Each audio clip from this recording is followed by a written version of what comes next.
Que todavía no pudieron.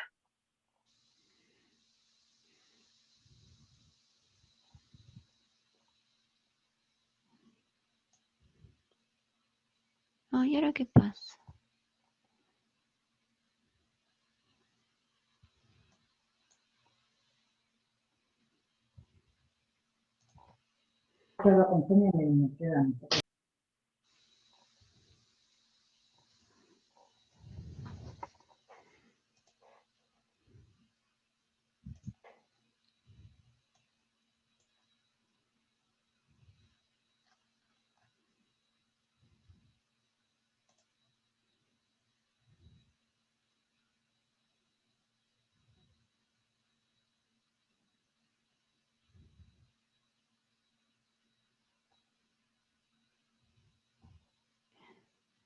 Ay, ¿están con el Among Us? Tricodermas y las micorrizas, no, son hongos esos, no fijan nitrógeno, Nico. ¿Se escucha? ¿Me escuchan? Sí, profe. No, porque siento demasiado silencio. No, los hongos no fijan nitrógeno. Quienes fijan nitrógeno, si recordás, son procariotes. Nico, cuando vimos la tablita entre diferencias entre eucariotes y procariotes, justamente la fijación de nitrógeno es una. ¿Sí? Las micorrizas sí están asociadas a las raíces de las plantas y tienen otras propiedades, ¿está bien? Pero no fijan nitrógeno.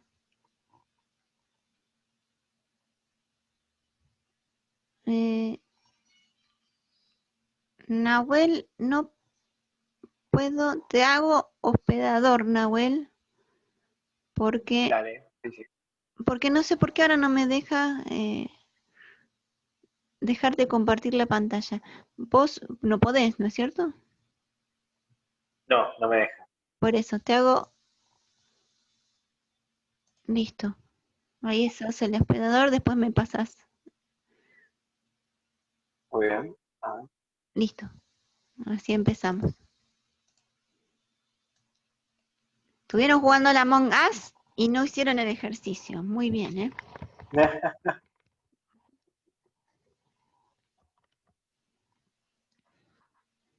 Bueno, ¿Cómo supo? Porque lo declararon en el chat.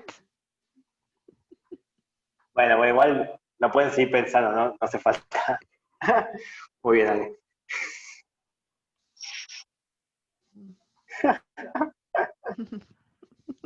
Eh, bueno, nada, más que nada, más espectros de absorción. Como ya les dije también, tenemos gases de efecto invernadero, qué sorpresa. Vamos a ver en particular que cada gas absorbe a diferentes longitudes de onda. El del agua, por ejemplo, es como que tiene muchos, yo le digo picos, pero en realidad son como depresiones de absorción, sobre todo ahí alrededor de los 6 micrómetros, ¿no? Pero de vuelta, la pregunta va a lo mismo. ¿Cuál es la relevancia ambiental? Ya un poco lo dijimos en el ítem anterior, así que vamos a seguir de largo. Este programa también tiene una parte B que nos muestran unos gráficos que muestran la evolución temporal de la concentración de varios gases invernaderos en la troposfera en el periodo del 1978 hasta el 2010. Comentar estos resultados. Y ya si vemos como muy a simple vista, vemos que algo aumenta, en algunos casos como de manera bastante lineal, si se quiere, y en otros de manera un poco más pausada. Pero ¿qué tenemos? Tenemos 4 gráficos, uno para el dióxido de carbono, para el óxido nitroso, el metano, y acá tenemos los famosos clorofluorocarbonos, el CFC12 y el CFC11, son dos sustancias bastante similares, de origen sintético, como las mencionamos anteriormente, y nos están graficando, bueno, en algunos casos partes por millón, partes por billón también, ppm, ppb, en función del tiempo, los años. Entonces, podemos decir sin duda, el CFC está prohibido, está, digamos, sí, se firmó todo un protocolo de Montreal con el fin de, bueno, frenar el uso, ¿no?, de este tipo de sustancias y otras que dañan la capa de ozono, pero una cosa es, bueno, lo que es la prohibición, otra cosa es que se siga usando de igual manera, de manera ilegal, ¿no? Pero yo no diría que hoy día está completamente en disputa. Claramente sí, todas las líneas de tendencia aumenta. Recuerden también que en la clase pasada vimos este concepto de que, bueno, en los gráficos en lo que es ambiental, nunca van a mostrar, digamos, como líneas uniformes o perfectas. O sea, si bien hay una línea de tendencia en color rojo, vemos que justamente son valores que van fluctuando, pero que en líneas generales muestran una tendencia hacia el aumento, ¿no? Una cosita, Acá Nahuel. dice Javier. Una cosita, Nahuel. Si Bien. miran los FCs a partir del 90, como que se achata la curva, se venían creyendo y se va achatando. Lo que pasa es que son muy persistentes, no se degradan, entonces por eso mantiene constante en la atmósfera. ¿Mm? Exactamente. O sea, si bien se prohibieron, justamente estas sustancias eran muy usadas porque tenían muchas propiedades ventajosas, como ser, bueno, viscosas, de baja temperatura de ebullición, ¿no? Pero, bueno, que se utilizaban en todo lo que era refrigeración, como ya mencionamos, aerosoles, pero tenían la contra de que eran muy inertes y a la hora de salir, de ser liberados a la atmósfera, llegaban a la estratosfera y se quedaban ahí. Entonces, Por eso vemos que, digamos, las curvas se van achatando a partir de, por ejemplo, el 86, ya como que hay una curva de inflexión, ya en el 90, que también un poco condice con la época, el año, digamos, donde se firmó el protocolo de Montreal. ¿El 12 y el 11 se refieren a la cadena carbonada o nada que ver? No, no exactamente. Porque de hecho son dos moléculas de un único átomo de carbono sustituidos con átomos de cloro y flúor. Ahora vamos a ver. Claro, exactamente, Alejandro, la prohibición del uso. Vamos a ver. Bien. Vamos a ver si dice algo más del problema. No. Bueno. Pero igual, aún así, salvo los FC, vemos que en el caso del dióxido de carbono y sobre todo el óxido nitroso no es tan feliz la situación, como que parece que aumenta. eh, Nada, y por lo pronto parecería ser que no hay cambio. Habría que ver valores más recientes, más cercanos a la fecha, y al menos hasta el 2010 es como que fueron aumentando violentamente, si se quiere. Y un poco, bueno, también por el crecimiento, ¿no?, de las industrias, el uso también de más sustancias sintéticas. Bueno, el dióxido de carbono y el óxido nitroso también están muy asociados a todo lo que es la quema de combustible, ¿no? Entonces, el transporte, la industria. Eh, el metano como que se aplana, pero nuevamente se dispara. Sí, es como que habría que ver también si es un cambio en la pendiente significativo o no, pero se ve como que, bueno, no es tan lineal, es verdad. Pero bueno, para estos casos es como que al menos no habría ningún cambio, digamos, y parecería, digamos, que todo sigue en aumento. Finalmente la actividad ganadera también es un aumento de metano. Sí, la actividad ganadera hace una contribución, pero también, más iba a decir, sí, principalmente creo que tengo entendido que una de las principales fuentes, digamos, de liberación de gases de efecto invernadero es, bueno, la quema de combustible fósil y las industrias, sobre todo, digamos, la industria energética, la producción de energía tiene una gran huella de carbono. Las vacas y el metano. Bien, seguimos.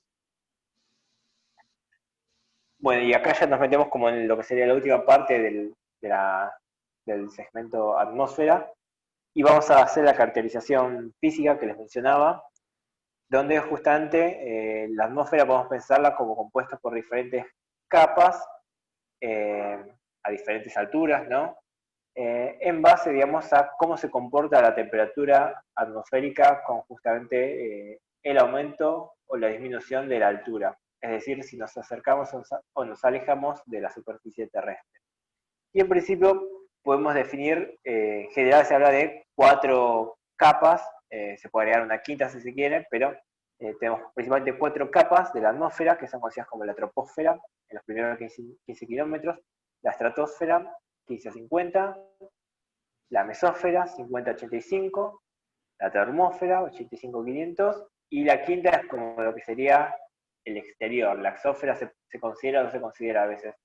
Tengan en cuenta también que son valores, digamos, como promedios, o sea, no son estrictamente que a los 15 termina una capa y arranca la otra. Siempre hay como zonas intermedias, de hecho vamos a ver también que hay como regiones que limitan o separan cada una de estas capas. Y acá tenemos un gráfico que nos muestra la variación típica de temperatura con la altitud. Acá hace la aclaración que dice a latitudes medias, porque esto justamente no se cumple, digamos, como tal en todo el planeta, ¿no? Digamos, habrán variaciones. Pero bueno, a latitudes medias tenemos un gráfico de estas características. Y acá se está graficando en función de la altura, que está en kilómetros, por un lado la temperatura, en kelvins, en el eje inferior, y en el eje superior, la presión atmosférica que está en escala de Torricelli. Vale recordar que, digamos, una atmósfera equivale a 700 ppm. Tenemos, por un lado, en la línea entera lo que es la presión, y que vemos que claramente a mayor altura la presión va disminuyendo linealmente. Recuerden esto que yo les decía, que a medida que nos alejamos de la superficie terrestre, la atmósfera se va haciendo menos densa, al punto de llegar quizás a la situación de vacío en el espacio exterior. Entonces es lógico pensar que la presión va a ir disminuyendo. Y vamos a quizás a lo más rico, que es la variación de la temperatura, que quizás nosotros hubiéramos pensado que, bueno, a ver, les estoy alejando de la superficie terrestre, entonces estoy acercando al Sol, podríamos haber pensado que tendría que haber un aumento, o quizás lo contrario, pero bueno, vemos justamente que el comportamiento de la temperatura no es regular, de hecho, va a tener un comportamiento distinto para cada una de estas capas, y bueno, eso lo vamos a ver caso por caso, ¿no? Bien, entonces, se ve cómo justamente la temperatura oscila, aumentando y disminuyendo, hasta que después se dispara y comienza a aumentar. Acá, bueno, otro gráfico también como para sumar, digamos, no está a escala, pero como para mostrar algunas referencias de vuelta. Las proporciones al menos entre las diferentes capas. Tenemos una capa delgada inferior que es la troposfera. Acá hace mención de, bueno, lo que es la tropopausa, la estratopausa, la mesopausa, son esas capas intermedias que mencionaba, que limitaban las otras capas entre sí. Acá en el gráfico de la izquierda, nada, muestra unas referencias para ayudar, diciendo que en la tropopausa, bueno, podemos encontrar el Monte Everest y es la altura por la que vuelan los aviones. Más arriba de la estratosfera están los globos del clima. En la mesosfera es la capa donde se degradan los meteoros que ingresan a la atmósfera. Y ya en la termósfera podemos encontrar las auroras boreales y, bueno, naves espaciales y así seguir, ¿no? Más que nada como para tener unas pequeñas referencias. En este gráfico columnar también tenemos en rojo la curva del comportamiento de la temperatura, de vuelta, vemos como que aumenta, disminuye y después se dispara. Y a ver si hay algo más para decir acá. No, bueno. Vamos a ver caso por caso. Vamos al primer caso, más cercano a la superficie terrestre, que es la troposfera, que como mencionamos está entre los 0 y los 15 kilómetros.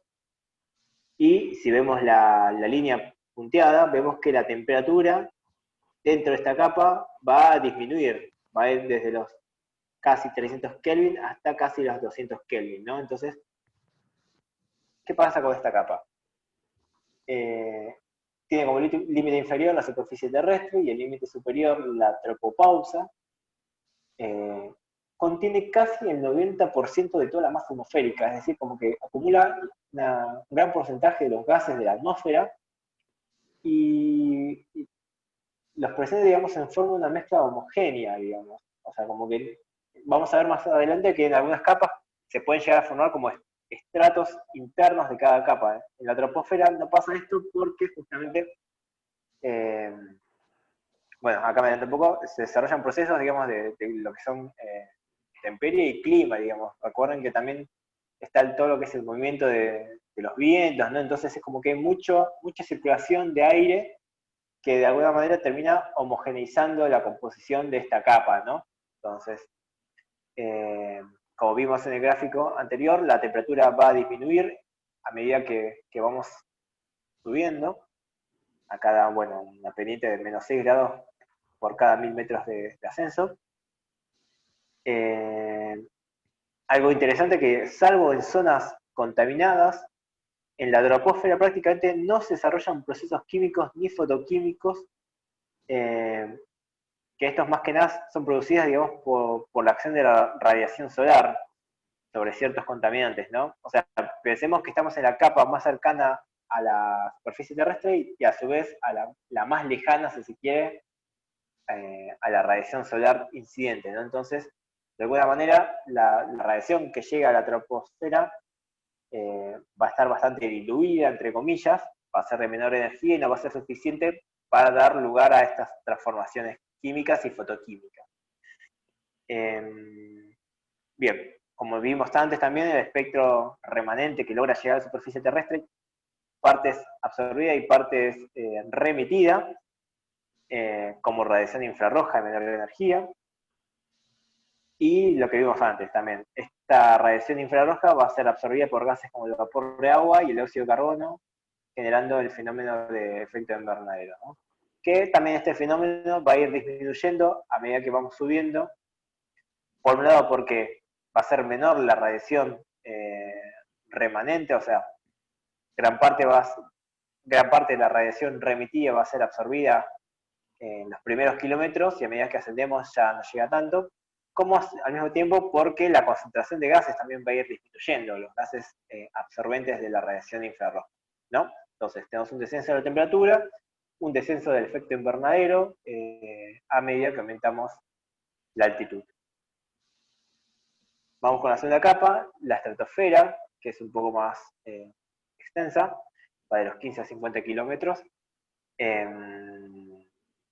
Y aquí tenemos como ya la primera diferencia. La curva de temperatura sufre un quiebre en la pendiente y ahora empieza a aumentar conforme aumentamos en altura. Retoma de vuelta desde los 200 Kelvin hasta aproximadamente los mismos 300 Kelvin o 290 Kelvin que teníamos al principio. La estratosfera tiene como límite inferior la tropopausa y el límite superior la estratopausa. Como dijimos, la temperatura va a incrementarse con la altura, debido principalmente a que contiene a la capa de ozono, que como vimos anteriormente, es la responsable de absorber la energía de alta intensidad incidente, ¿no? La radiación ultravioleta que proviene del Sol. A diferencia de la troposfera, ya no, su contenido, digamos, gaseoso va a ser mucho menor, de hecho contiene menos del 10% de la masa de la atmósfera, y entonces pensemos cómo van a ser las siguientes capas. Y esto también, a diferencia de la anterior, ya es una región químicamente activa debido a, bueno, a la mayor incidencia, digamos, de la radiación solar. Va a ser radiación que va a tener, digamos, como una capa menos de filtro. Entonces, en esta capa, la estratosfera, digamos, va a llegar por lo menos radiación de mayor energía a la que llegaba, digamos, a la troposfera. Y vamos a ver que esto también se va a ir cumpliendo para las capas más superiores. Y bueno, de vuelta, también todavía, digamos, guarda cierta relación con los eventos climáticos que ocurren en la superficie terrestre. Se le atribuye, digamos, funciones importantes a la estratosfera como la regulación del clima, y sus variaciones son interpretadas como indicadores tempranos de procesos conducentes al cambio climático. Bien. Vamos con la tercera. La mesosfera. Nuevamente tenemos un quiebre y ahora la temperatura va a volver a disminuir como pasaba con la troposfera.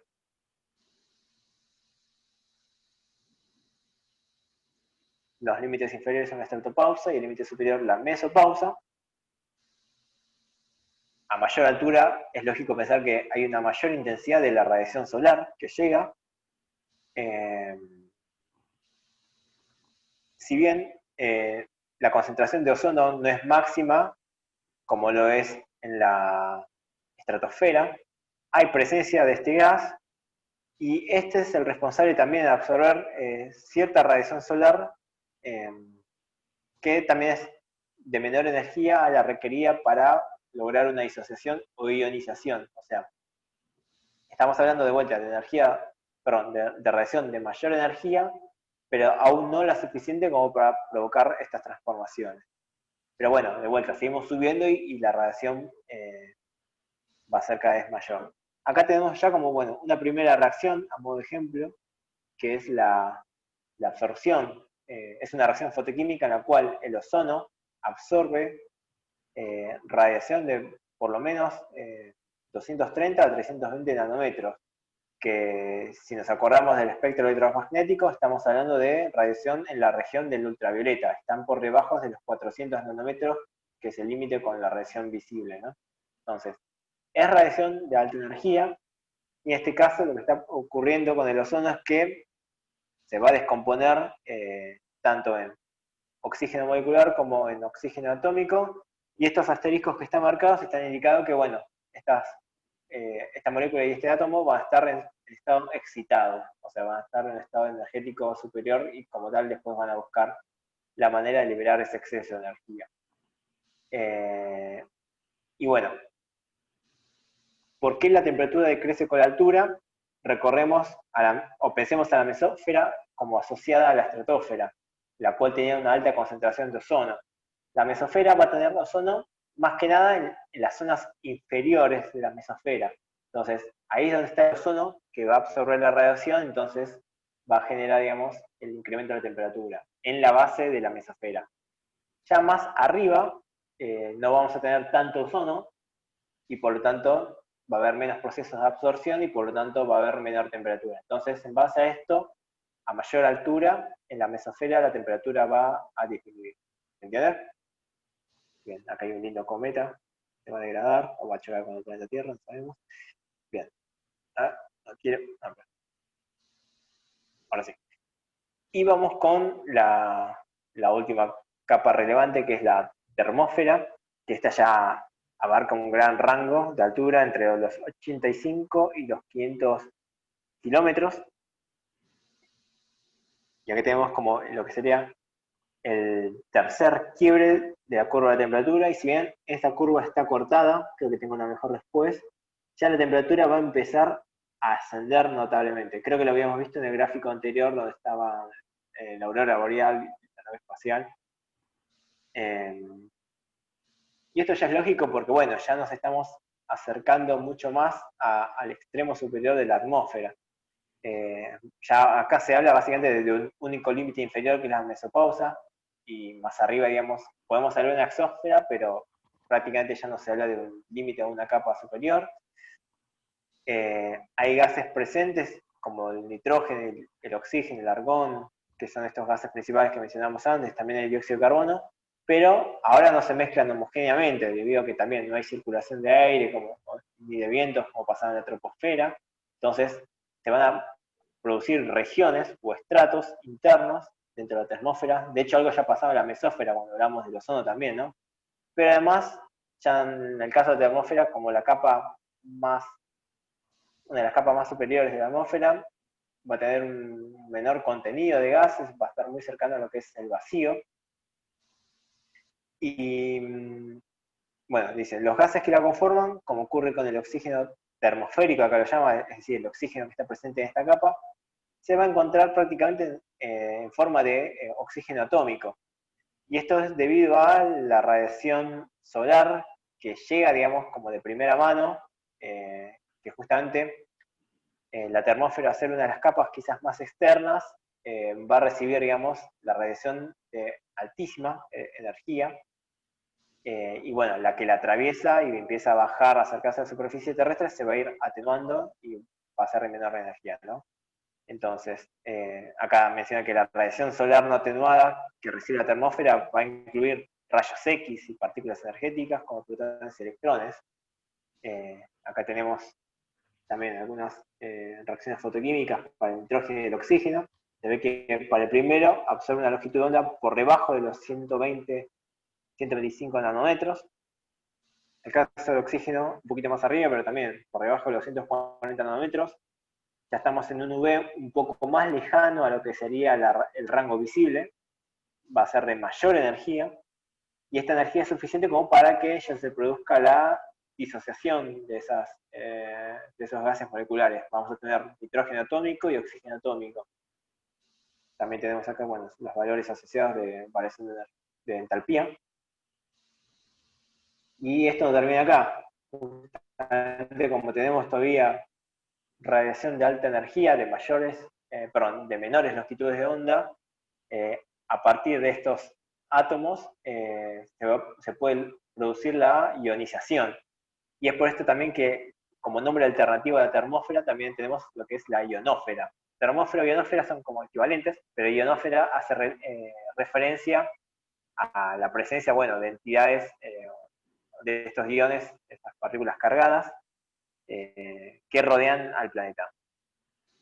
Entonces, ya a partir también de los mismos gases, nitrógeno y oxígeno, ya absorbiendo longitudes de onda muchas menores, como 80 y 90 nanómetros, se van a producir iones y donde el cambio de entalpía ya es mucho mayor.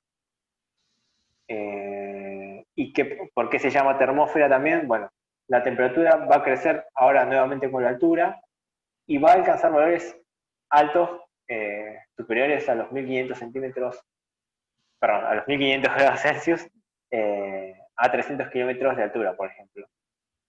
Acá, bueno, hace una aclaración según sea el estado de la corona solar, pero bueno, ya estamos hablando de temperaturas muy altas, donde justamente, bueno, se debe principalmente, digamos, a la gran incidencia de esta radiación de alta energía. 10 minutos, bien. A esto se refiere a que el aire está ionizado. Yo asumo que sí, sí, sí. Sí, sí, sí, sí. Y a ver si me queda algo más para decir. Algo que quizás ahora, o sea, me queda pendiente es como averiguar cómo se originan las auroras boreales, porque es algo que me intriga todavía, ya está hablando, lo he hecho, pero vos, Diana, ¿tenés alguna idea de cómo se No, originan las no. auroras? No, me encantaría ir a No, verlas, bueno, pero no. tema pendiente, sí, también verlas, ¿no? Pero, bueno, entonces, y bueno, si se quiere como extra la exósfera, pero que ya es como a partir de los 500 kilómetros hacia el infinito y más allá, donde ya hablamos prácticamente del espacio exterior, donde predominan principalmente gases como el helio y el hidrógeno, y cuyos átomos pueden alcanzar velocidades muy elevadas, que bueno, nos permiten escapar del campo gravitatorio del planeta Tierra. Pero bueno, en general siempre en los libros se hablan de las primeras 4 capas. Este diagramita me gusta mucho porque acá, bueno, nos da una mejor idea del fenómeno o el efecto de filtro que realiza la capa con la radiación incidente del Sol. Está bien que el Sol no está así de cerca, pero bueno, para mostrar de dónde provienen los rayos, vamos a verlos por partes. Tenemos un diagrama, no lo sé, Martín, no sé por qué es el color de las auroras. Puede ser que sea por la emisión, o sea, emisión seguro, y compuestos mayoritarios, pero no sabría decir cuál. Choque de energía magnética, es algo que tengo que averiguar. Bueno, volvamos. Tenemos un gráfico de temperatura en función de la altura, y a la derecha un gráfico de la densidad, también en función de la altura. El primero, bueno, que es algo que más o menos ya vimos, si bien por la escala como que esas fluctuaciones de temperatura medio que se pierden ahí abajo, pero bueno, recuerden que disminuían, aumentaban, disminuían y finalmente aumentaban en la termósfera, y acá hacen como, bueno, la salvedad en el caso de tener radiación solar máxima y en el caso de tener radiación solar mínima, pero bueno, aún así el fenómeno es que ya en la termósfera la temperatura va a ir aumentando conforme aumenta la altura. ¿Qué pasa con la densidad? También, acá nos muestran, bueno, 3 gases como el oxígeno, el nitrógeno y el oxígeno atómico, que la tendencia es la misma, va a ir disminuyendo. Vamos a ver que van arrancando desde los 20, esto está en escala logarítmica, hasta bueno, valores cercanos a 4. Resumen, también, la densidad, digamos, de la atmósfera va a ir disminuyendo, nos vamos acercando al vacío, la presencia de estos gases va a ser cada vez menor a mayor altura. Esta curva roja no la entendí, traté de entenderla, pero no sé a qué refiere, no sé qué es D, E y F, eso se los debo. No se me ocurre, pero bueno, es como que tiene un valor constante a medida que aumenta la altura, pero la verdad que esta no la entiendo, esto me quedó pendiente. Y tenemos, bueno, este diagramita, digamos, con las regiones del espectro electromagnético.